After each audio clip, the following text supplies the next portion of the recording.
Where the North has its honor and the South its chivalry, the Iron Islands has its strength. We call ourselves the Ironborn, and we are warriors feared throughout the Seven Kingdoms. Or so we used to be. Unlike their mainland cousins, the first men of the Iron Islands never bowed to the old gods. Theirs was the Drowned God, who made the Ironborn to reave and sack and write their names in salt, steel, and song, that his enemy, the Storm God, could not wash away. We raised our kings from our own ranks, and used beaten foes as thralls to work our mines and farm our land. Or as salt wives, if a woman was pretty enough. Such was the old way, and while we followed it, we held sway wherever the waves were heard. When Aegon came demanding fealty, King Harren the Black ruled as far east as the Trident. Other kings like the Starks could kneel, but Harren was Ironborn, and the Ironborn must be beaten. In Harrenhal, he had the mightiest castle in Westeros, and the army to defend it. But Aegon did not intend a siege. He mounted his dragon and roasted Harren and all his sons in their tower, and the Old Way with them.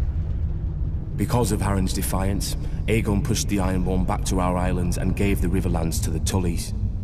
But he did allow the Ironborn to choose who would lead them. House Greyjoy had always been one of the greatest houses of the Iron Islands. We trace our descent from the Age of Heroes and the legendary Grey King, who took a mermaid to wife and made war upon the Storm God for 1,000 years. Blessed by the Drowned God, the Grey King fought and slew Naga, the great sea dragon, and took her fire for his own. This history made our ancestor Vicon Greyjoy the natural choice to lead the Ironborn after Aegon's conquest. For 300 years, House Greyjoy ruled the Ironborn. We styled ourselves Lord of the Iron Islands, King of Salt and Rock, Son of the Sea Wind, Lord Reaper of Pike. In truth, we were thralls. Our people still chanted, "What is dead may never die." But the Old Way had died. Until the Targaryens followed their dragons into the grave, and our Lord Father, Balon Greyjoy, rose against the new king, Robert Baratheon. He seized our ancient crown and sent our Iron Fleet against the Lannisters at Lannisport, burning all their ships before any could weigh anchor.